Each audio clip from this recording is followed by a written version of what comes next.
दोस्तों, बड़ी खबर निकलकर सामने आ रही है। इजराइल ने एक बार फिर ईरान को दी जंग की धमकी। नेतन्याहू बोले, जरूरत पड़ी तो फिर हमला करेंगे। उधर ईरान भी दिया मुंहतोड़ जवाब। जानेंगे पूरी रिपोर्ट। अगली खबर में आपको बताएंगे अमेरिका और सऊदी अरब के रिश्तों में बड़ी दरार। सऊदी ने अमेरिका को अपने एयरबेस इस्तेमाल करने से कर दिया मना, तो बौखलाया ट्रंप प्रशासन। और साथ में बात करेंगे बांग्लादेश की, जहां 4 खलीफाओं के नाम पर रखा फौजी बटालियन का नाम। मुस्लिम दुनिया में चर्चा। इनके अलावा इजराइल के रक्षा मंत्री ने सीक्रेट लेजर हथियार बनाने का किया दावा। खुद को बताया अकेला ऐसा सिस्टम बनाने वाला देश। क्या है सच? तो सब कुछ इस वीडियो में एक एक कर बताएंगे, तो आप मेरे साथ इस वीडियो के आखिर तक बने रहें।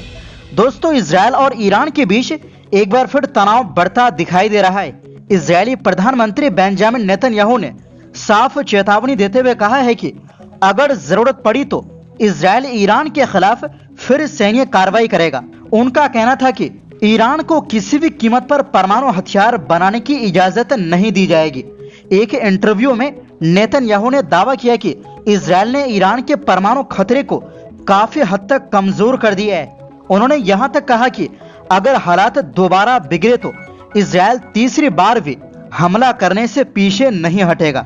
जब उनसे अमेरिकी राष्ट्रपति डोनाल्ड ट्रंप के साथ मतभेदों की खबरों पर सवाल पूछा गया तो नेतन्याहू ने कहा कि दोनों देशों के रिश्ते अब भी अच्छे हैं। हालांकि हाल के दिनों में ईरान और लेबनान को लेकर दोनों नेताओं के बीच कुछ मुद्दों पर अलग अलग राय की खबरें सामने आई थी।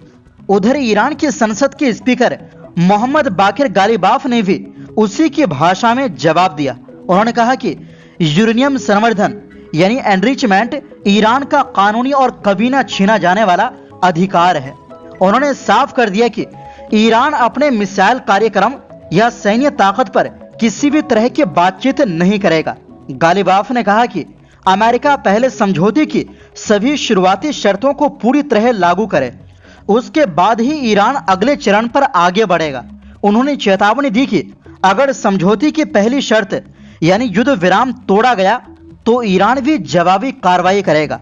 उन्होंने ये भी कहा कि स्ट्रेट ऑफ हॉर्मुज से जुड़े मामलों में किसी दूसरे देश का दखल स्वीकार नहीं किया जाएगा। उनके मुताबिक इस मुद्दे पर ईरान और ओमान के बीच पहले ही जरूरी समझौते हो चुके हैं। इस बीच अमेरिकी वाइस प्रेसिडेंट जेडी वेंस ने कहा कि अमेरिका और ईरान के बीच तकनीकी स्तर की बातचीत अभी भी जारी है। हालांकि ईरान ने साफ किया कि दोहा में होने वाली बैठक अमेरिका से सीधी बातचीत नहीं होगी, बल्कि कतर के अधिकारियों के साथ समझौते को लागू करने और ईरान की जमी हुई संपत्तियों जैसे मुद्दों पर चर्चा की जाएगी।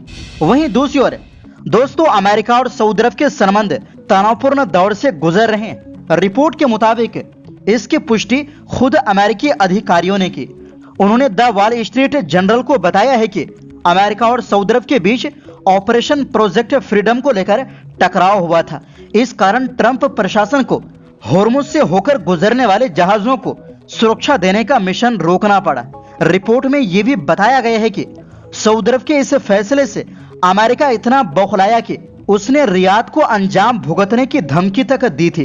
अमेरिका ने सऊदी अरब को मिसाइल इंटरसेप्टर और ड्रोन की बिक्री रोकने की धमकी दी थी।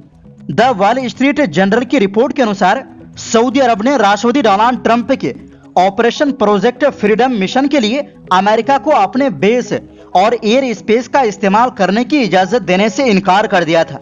इसके जवाब में ट्रंप प्रशासन ने सऊदी अरब को ईरानी मिसाइलों और ड्रोन को रोकने के लिए जरूरी इंटरसेप्शन सिस्टम न देने की धमकी दी, जिससे रियाद को पीछे हटना पड़ा।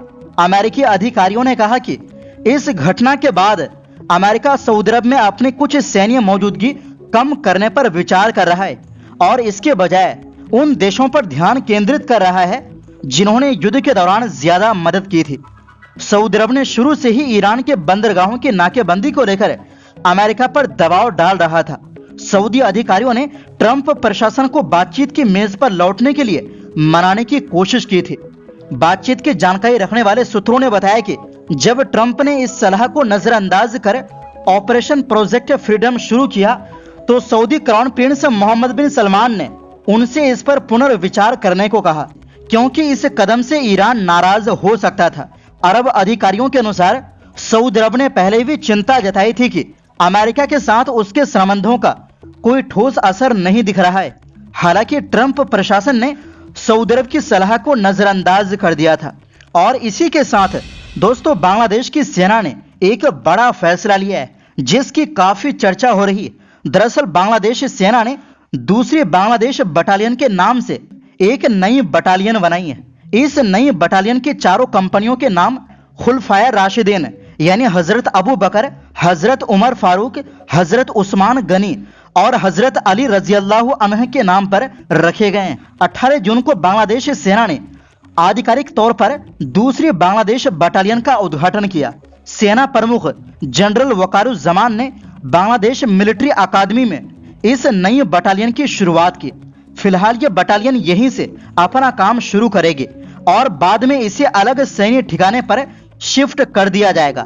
सेना का कहना है कि आधुनिक युद्ध की बदलती चुनौतियों को देखते हुए इस नई बटालियन का गठन किया गया है ताकि कैडेटों को पहले से बेहतर ट्रेनिंग मिले, उनकी लीडरशिप और प्रोफेशनल स्किल्स को और मजबूत बनाया जा सके।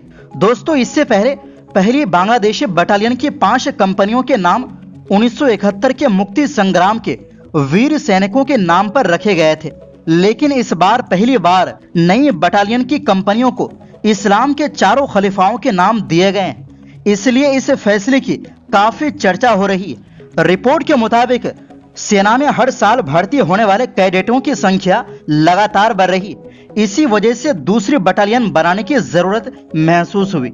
इतना ही नहीं, रिपोर्ट में यह भी बताया गया है कि भविष्य में इस नई बटालियन में 2 महिला कंपनियां भी बनाने का प्रस्ताव है।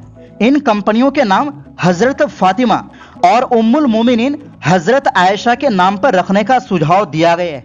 हालांकि अभी इस प्रस्ताव को अंतिम मंजूरी नहीं मिली। रिपोर्ट का दावा है कि 2024 में सत्ता बदलने के बाद ही बांग्लादेश तेजी से इस्लामीकरण की तरफ बढ़ रहा है। वहीं दूसरी ओर दोस्तों, इजरायल एक सीक्रेट लेजर हथियार तैयार कर रहा है जो धरती से दूर अंतरिक्ष में हमला करने में सक्षम होगा। इजरायली रक्षा मंत्री इजराइल काट्ज ने सोमवार को इस बारे में घोषणा की। और तो और काट्ज ने सैन्य पत्रकारों से बातचीत में दावा किया कि यह एक ऐसा सिस्टम होगा जो फिलहाल किसी भी देश के पास नहीं है, लेकिन यह कितना सच है आगे मालूम हो जाएगा। काट्ज ने कहा कि इस प्रोजेक्ट के लिए हम बेहतरीन दिमागों को अपनी टीम में शामिल कर रहे हैं। इजरायली रक्षा मंत्री ने कहा, आज तक किसी भी देश के पास अंतरिक्ष में हमले करने की क्षमता नहीं। हमें इस क्षमता के मामले में दुनिया का अग्रणी देश बनना चाहिए। उन्होंने आगे कहा कि अगर इजरायल ऐसा कर लेता है तो इजरायली सेना को भारी संसाधनों वाले हमारे दुश्मनों पर बढ़त मिलेगी। दोस्तों, ये पहली बार है जब इजरायली रक्षा मंत्री ने खास तौर पर स्पेस लेजर बनाने की बात कही है। हालांकि काट्ज का यह कहना कि इजरायल ये क्षमता हासिल करने वाला पहला देश बनेगा पूरी तरह सही नहीं है। अमेरिका, रूस और चीन के पास अलग अलग तरह की एंटी सैटेलाइट क्षमताएं हैं। रिपोर्टों के अनुसार लेजर से दुश्मन के सैटेलाइट नष्ट किए जा सकते हैं और अंतरिक्ष में हमलों से पैदा हुए मलबे को जलाकर खत्म किया जा सकता है।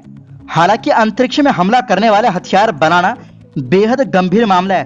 कोल्ड वार के समय से ही दुनिया के देश अंतरिक्ष में हथियारों की होड़ रोकने की बात कह रहे हैं ताकि इसे युद्ध का मैदान बनने से बचाया जा सके। तो फिलहाल के लिए इस रिपोर्ट में बस इतना ही।